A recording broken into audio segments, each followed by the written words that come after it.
Welcome back. If you were disturbed about what happened in Charlottesville this weekend and what the president said or didn't say until today, you better get used to it, folks. It turns out the FBI and Department of Homeland Security have been warning since May white supremacist groups have carried out more attacks than any other domestic extremist group over the last 16 years and, quote, we're likely to carry out more attacks over the next year. In fact, we're hearing about round 2 on September 11th. Of all days, white nationalist groups and other groups are planning to hold a White Lives Matter rally at Texas A&M.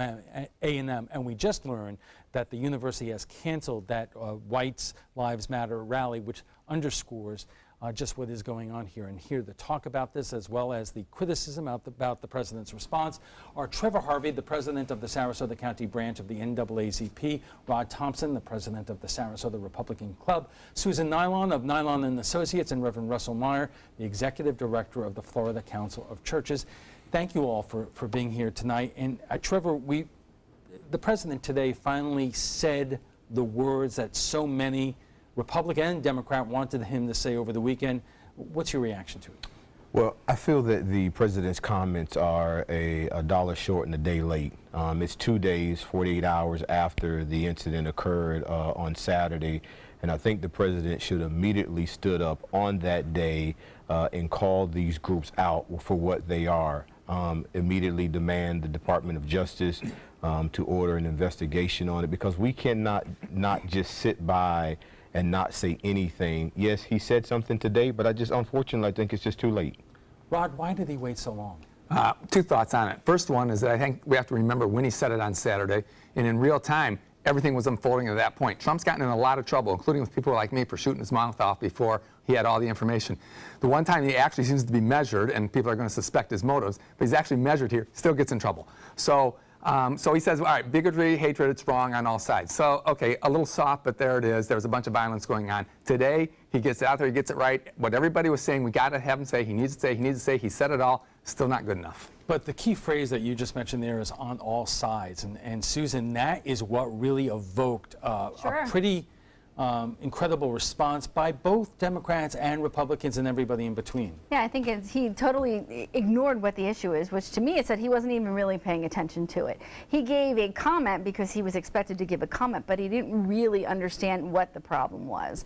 And I think that inflamed a lot of people. And yeah, you're absolutely right. There isn't all sides. There's the right side. There's the side of the Americans. There's the side of our civil liberties. So for him to ride a fence was totally inappropriate when people died. I want to get more into the all sides issue later on in the broadcast, but Reverend Meyer, you were at a rally last night in Tampa talking about people basically coming together. The president, did he say enough today to your satisfaction at least? Well, he's very hopeful in what he said today, and so I want to look forward. I don't want to look backwards. Two great things happened today. First, the president and our governor both named evil for what evil is. Long time coming. We have to remember that the day after he announced his campaign, Dylan Roof went into Manuel Emanuel and tried to start this race war. And what's happening in Charlottesville is a continuation of the same narrative that has been building up. For him to say that is very, very important. And I would just want to point out, Anonymous took down Stormtrooper, which is their primary network for organizing these rallies. You know, you mentioned the governor, and the Governor Rick Scott, our governor, today said that neo-Nazis, white supremacists have no place in the state of Florida. But Trevor, there was some publication that put out a map today of Florida showing how many hate groups are in this state and in our general area. How often are you confronted with them or confronted about their presence here locally? Well, you know, we for a long time, the NAACP and other civil rights organizations for many of years had to deal with those subtle issues as far as hate groups are concerned. I mean, there's oftentimes we get phone calls from people from around the community, you know, that Confederate flags have been, you know, posted in their yards or, you know, on their mailboxes, or a noose has been hanging on their mailbox or their front door. So we get those type of calls and those type of complaints all the time. All right, we're going to pick up on this more in a moment. We are just getting warmed up, and we'll have more right after we check First Alert weather.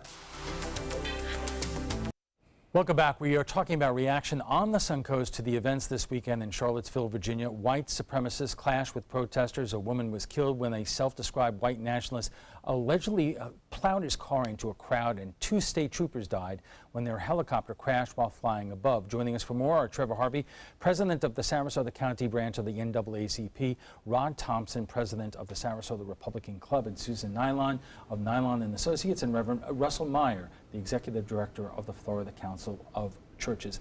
I'm going to bring up a subject that is really exploding when you watch this on the different network broadcasts, of the issue of moral equivalency.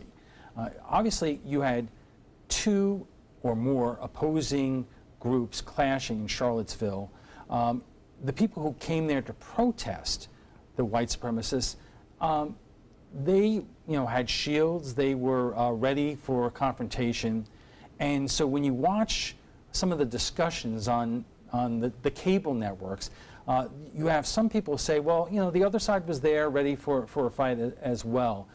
Trevor, I'm wondering what you thought when you hear those people make that argument. I guess it can go both ways. The group could have anticipated that something was going to happen, so they wanted to make sure that they were protected, or they could have actually been looking for something. I mean, you don't know. Media is going to put its twist on it, however they see fit to put the twist on it. So you really don't know with them already coming out with shields and stuff. Really, what was their mindset? Reverend Meyer, from your own experiences that sometimes these rallies take place and people go there for the best of intentions, but the other people hijack the message. Well, that's true. But I think what happened in Charlottesville wasn't a hijack at all. If you study the alt-right and the white supremacists, they want a race war. They're trying to start one. And they're going to highly symbolic places, really trying to start things up. And Dylan Roof was part of that network. He lived on the deep web with all of it. He thought he would be the great white hero by starting the race war. So there is no moral equivalency with the race war.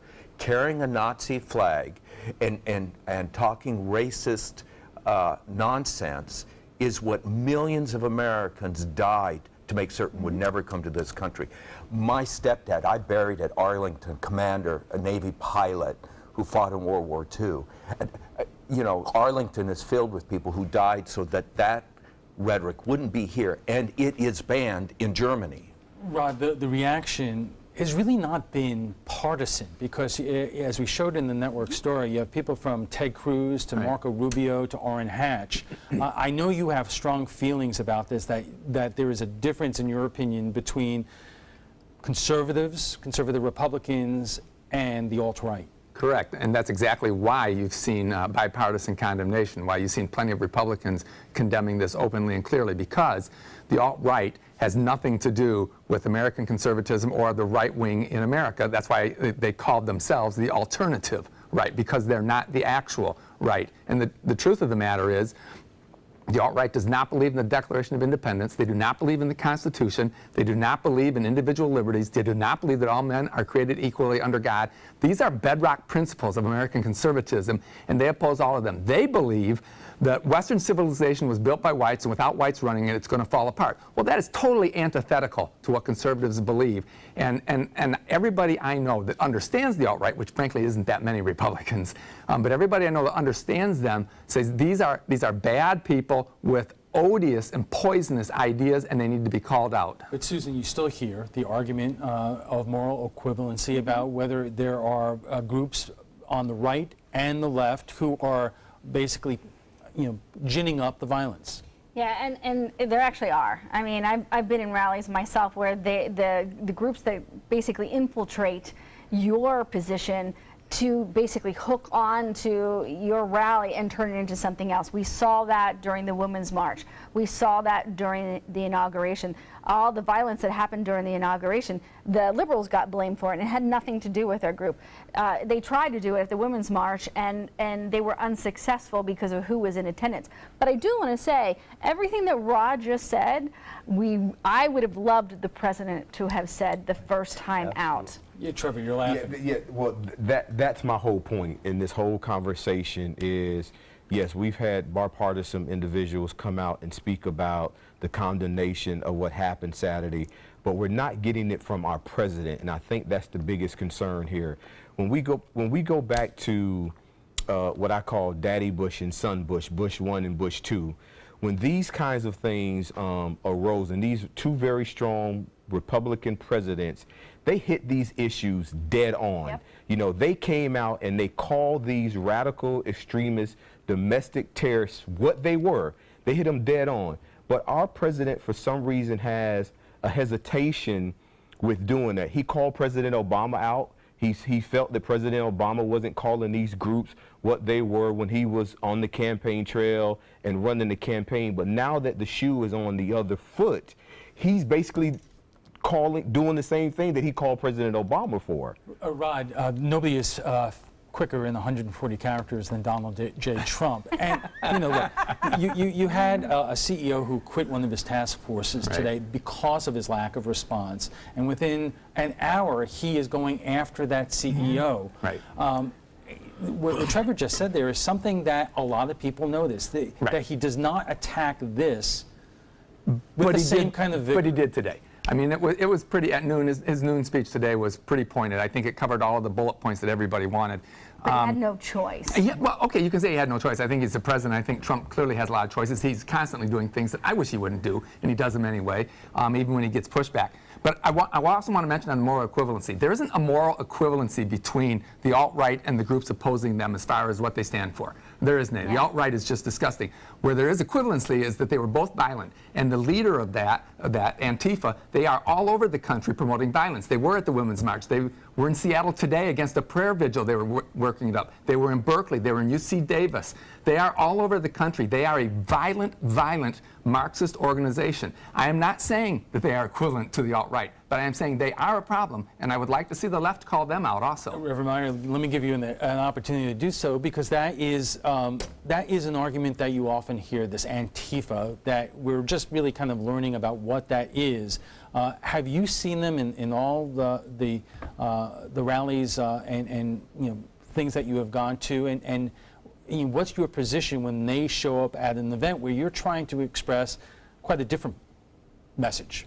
So, yeah, there's this very strong anarchist movement in this country that has been generated because of the neglect of these various issues. I mean, Steve Bannon is in the White House, and he created the alt-right communication network. He is still in the White House, whatever the president's statement is. Gorski, this other Hungarian, Sebastian Gorski, has real concerns. And so my perspective is Kenyan nonviolence, and we don't do enough in training and preparation strategy and really programming. We've lost a generation or two of people who actually knew how to train folks in putting love in the street. And our way forward as a nation, our only way forward, is the Hartfield, is love. And we need to be creating more space for that. And the more our political leaders can use that language and move whatever their base is, whatever the political position is saying, we can gather in peaceful assembly with love for our neighbor, whatever their political opinion. But is that message lost sometimes when you see events like this weekend, and you know, we know who's responsible for the deaths there, but you do see people who are saying, well, you know, Antifa was there, and they're a radical organization promoting violence, and so the right has their crazies and the left has their crazies. But it's not acceptable, and I think, first of all, we need to address this as terrorism, and that's really what it is, and we need to treated as terroristic activities. It goes beyond just the freedom of speech or the right to protest. When they arrive at a destination with the intent of creating violence, it's terrorism. Okay, we have to take a quick break, and we'll be back with final thoughts right when we return. Our guests join us right now for final thoughts. And Trevor, after watching what happened Friday and Saturday and Sunday, what's your takeaway? Yeah, my takeaway is that although we live in the greatest land on the face of this earth, I think America is the place to live and to raise a family, we still have deep issues and wounds that needs to be dealt with, in this country. Just as we call other countries out for terrorism, we're in this heated discussion going on with North Korea. The same thing that we need to do with those kinds of issues that are happening on our home front. Rod, I said at the outset the FBI is saying that far right-wing groups are responsible for more of these attacks over the last 16 years, and more are to come. What crosses your mind when you hear that? That the divisions in our country are real and getting deeper. Unfortunately, they're going the opposite direction of where they were in '63 when Martin Luther King gave his I Have a Dream speech, which I just adore that speech. It still gives me chills. We went in the right direction for a little while, I feel like we were, and now we've been going in the wrong direction for a while. I think identity politics is part of it. That's on the left, and now it's definitely on the right. But it's not, I shouldn't say that. It's on the left and it's in the alt-right. It's not so much in conservatism. But I think as much as we can look at ourselves at this table as 5 Americans and not as a black guy and a white guy and a reverend and a white woman and a journalist. If we can look at ourselves as Americans first, that goes a long ways. Susan, if you read our viewer comments, you know that some of the opinions out there are a little bit more severe than that. Oh, yeah. Dialogue is more severe than that. And I think people need to recognize we're always throwing out the First Amendment and our right to free speech, but not all speech is protected. And I think we need to have a better understanding of exactly what that is. I also want to piggyback a little bit on what Rod said, is that at some point in time, your neighbor down the street, a family member, somebody is at a vulnerable point in their life where they finally attach themselves to a group like the alt-right because they're speaking their language. And the reason they get to that point is because we didn't even notice that they were at that place where they were the most vulnerable. And that's when we should have stepped in. That's when Americans should have said, we need to be there for them. Reverend Meyer, I'll ask you the same question I asked Rod. The FBI says these attacks are up more in the last 6 months. Why do you think that's so? There's a lot of pain in our society across the board, and people who are on the margins are experiencing it dreadfully. African Americans, Latinos, Native Americans have been experiencing it for a very, very long time. And we are reversing economically. This generation is worse off than any generation going forward. And so if we don't get a handle on this, we're going to see more of it. We'll have to leave it there. But before we go, we want to share with you what some of our viewers are saying. President Trump spoke about the racial divide in the U.S., but some people are not happy about how he approached the issue when speaking about the incident in Charlottesville, Virginia. We went to Facebook to hear what you thought about how the president handled the situation. And Jim says, 8 months into Trump's regime, and we're on the brink of nuclear war and have marchies not marching on our streets. Lindsay has some strong words, and she says it will take more than a 4-year term for any president to fix all that has been going on for years. And Rosemarie ends our comments by saying, tonight, I am tired of people of color moaning about the president. He hasn't divided anyone. Well, if you'd like to join the conversation about tonight's topic, just visit our Facebook page at facebook.com/news@7. And FYI, you can watch past discussions. They're on demand. They're available on Apple TV, Amazon Fire, and Roku. I want to thank all our guests for being here tonight. Trevor Harvey is the president of the Sarasota chapter of the NAACP. Rod Thompson is the president of the Sarasota Republican Club. Susan Nylon is with Nylon and Associates, and Reverend Russell Meyer is the executive director of the Florida Council of Churches.